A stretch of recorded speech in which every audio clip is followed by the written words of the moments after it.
Hello नमस्कार। आपके अपने channel Ambe home science classes में आप सभी का तहे दिल से स्वागत है। तो आज मैं कक्षा 12 वालों के लिए, जो भी बच्चियां होम साइंस से पढ़ रही हैं उनके लिए मैं मॉडल पेपर लेके आई हूँ। और ये मॉडल पेपर आपके ही मास्टरमाइंड का है, पहला प्रैक्टिस सेट है। और इसमें मैं आप लोग को बताऊंगी कि किस तरीके से आपको पेपर सॉल्व करना है, कौन से प्रश्न कितने करने हैं। तो ये जो प्रैक्टिस सेट है, आपके मास्टरमाइंड में 3 प्रैक्टिस सेट दिया है। तो अगर आप वो तीनों प्रैक्टिस सेट सॉल्व कर लेती हैं तो समझिए कि आपके कम से कम 50% जो क्वेश्चन है वो बिल्कुल आपके तैयार हैं।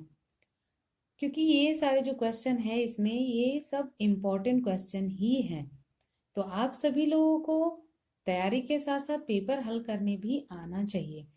कौन सा पेपर कैसे करना चाहिए, पेपर में किस तरीके से लिखना चाहिए, किस प्रश्न को कितना अच्छे से करना चाहिए, कहाँ पे पॉइंट डालना चाहिए, कहाँ हेडिंग करना चाहिए, ये सब भी जानकारी होनी बहुत ज़रूरी है। हम सिर्फ याद करने से ही ये नहीं होता कि हमारी तैयारी अच्छी है। याद करने से ज़्यादा ज़रूरी होता है कि हम किस तरीके से लिखते हैं। लिखना ही यानी आप जो अपने कॉपी पे लिखती हैं वो लिखावट, आपका तरीका ही आपके नंबर को अच्छा या खराब कर सकता है। तो इसी से संबंधित मैं आप लोगों को कुछ जानकारी देना चाहती हूँ। तो आप सभी से निवेदन है कि आप सभी लोग वीडियो को पूरा देखें। और वीडियो में मैं आप लोग को जो भी चीज़ बताने जा रही हूँ उन्हें आप ध्यान से सुनिए, ये आपके लिए बहुत ही महत्वपूर्ण है।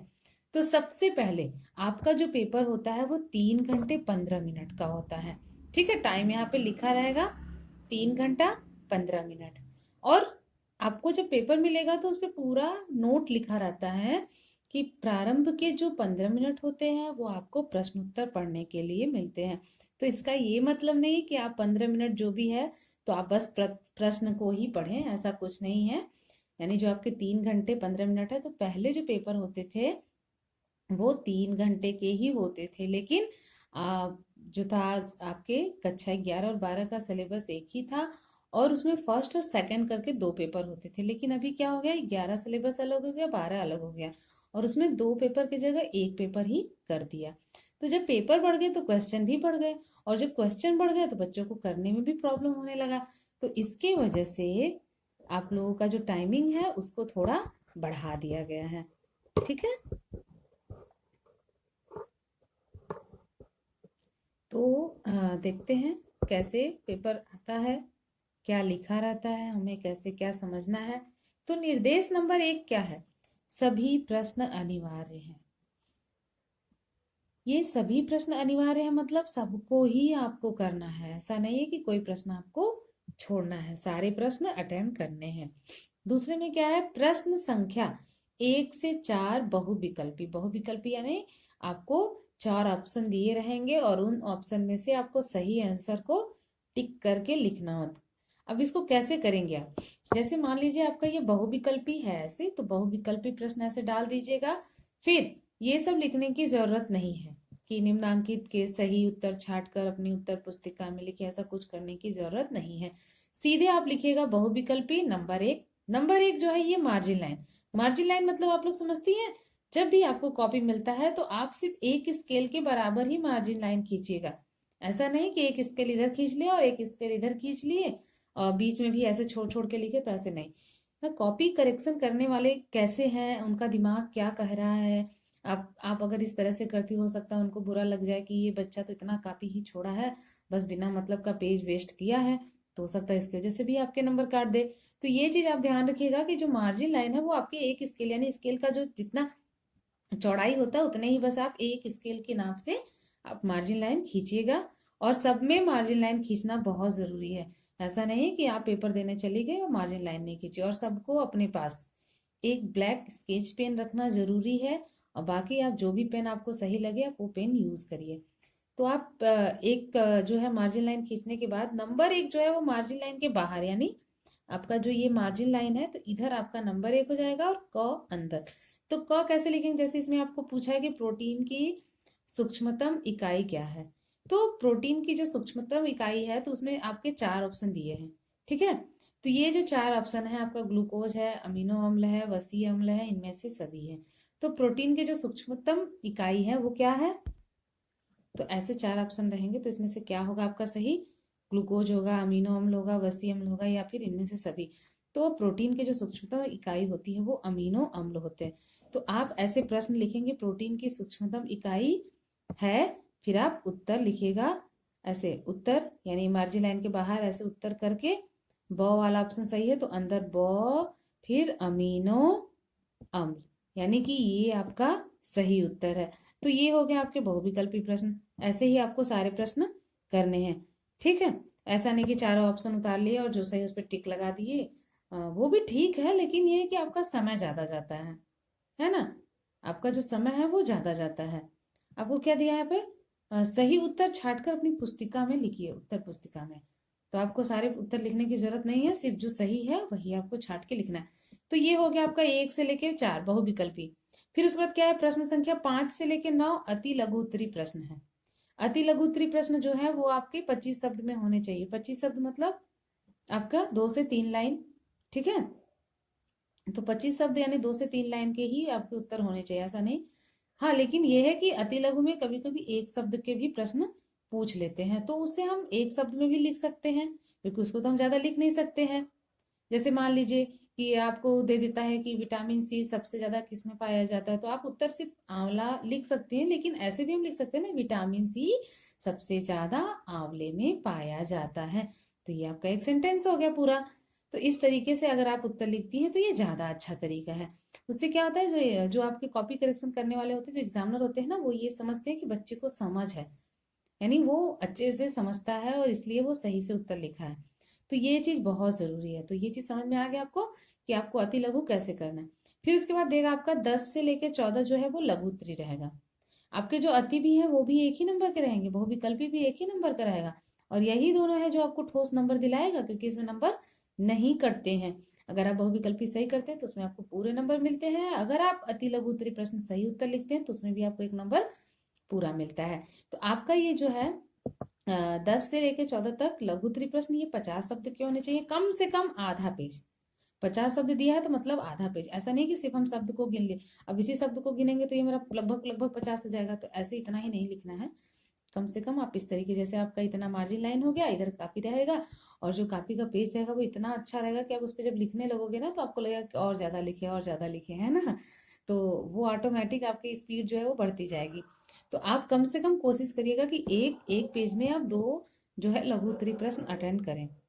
अगर आपका जैसे मान लीजिए कि यहाँ से हमने यहाँ तक लिखा, ठीक है, और उसके बाद फिर यहाँ पे नंबर 2 डाल के एक लाइन ऐसे ही आपको छोड़ना है, फिर यहाँ कर दीजिए। मान लीजिए 1 से 2 लाइन बचता है तब भी कोई बात नहीं है। और मैं तो ये भी बोलूंगी आपको कि जैसे अगर आपने लघु उत्तरी प्रश्न लिखा तो उसके बाद सिर्फ एक लाइन ना छोड़ के आप कम से कम 2 या 3 लाइन छोड़ दीजिए, ठीक है।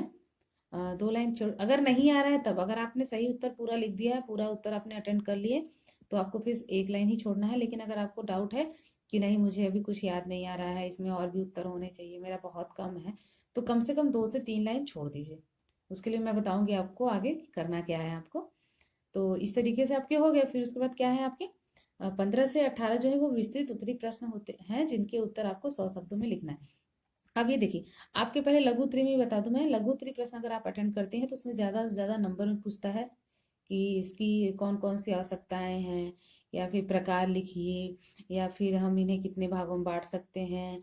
तो ये सब चीजें जो पूछता है ना, तो उसको आप कोशिश करिएगा, अगर आपको हेडिंग पूछा है तो हेडिंग में लिखिएगा, अगर नंबर पूछा है तो निम्नलिखित प्रकार से किया जा सकता है, तो नंबर 1, नंबर 2, नंबर 3, नंबर 4।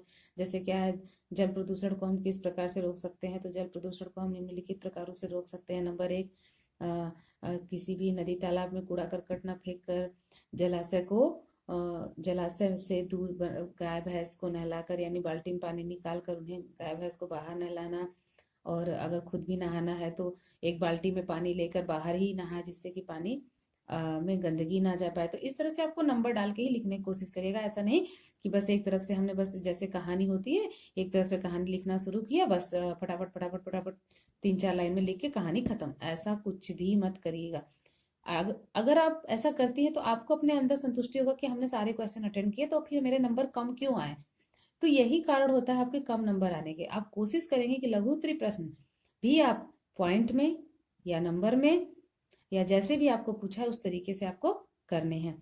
फिर अब आता है आपका विस्तृत उत्तरीय प्रश्न। विस्तृत उत्तरीय प्रश्न में आपके हेडिंग मस्ट है।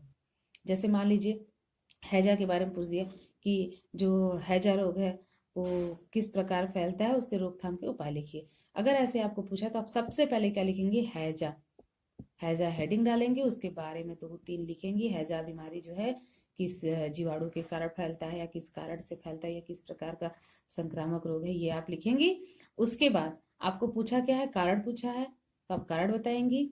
फिर लक्षण आप अपने से लिखेंगे। ऐसा नहीं है कि आपको सिर्फ कारण और उपाय पूछा तो आप कारण उपाय ही लिखेंगे, नहीं, आप 5-5 ही नंबर लिखिए। जैसे कारण में 5 नंबर लिख दी।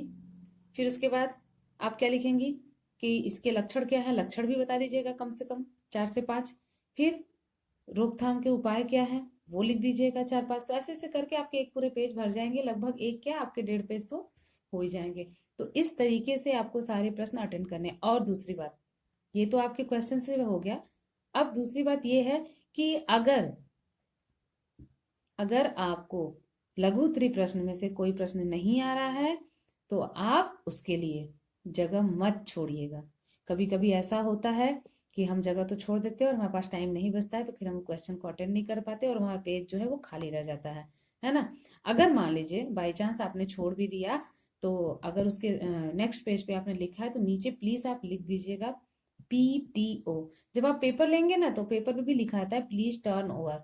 हर हर पेज पे जाने जहां भी पलटना होता है वहां पे PTO लिखा रहता है। तो आप भी ऐसे ही करिएगा ताकि एग्जामिनर को समझ में आए कि आपके नेक्स्ट पेज पे भी आपके कुछ उत्तर है। क्योंकि बोर्ड की जो कॉपी होती है ना वो इतनी मोटी होती है ना कि आप अगर इस तरफ भी लिखते हैं तो उस तरफ नहीं पता चलता है कि आपने भी कुछ उस पेज पे भी कुछ लिखा है। तो ये चीज ध्यान रखिएगा।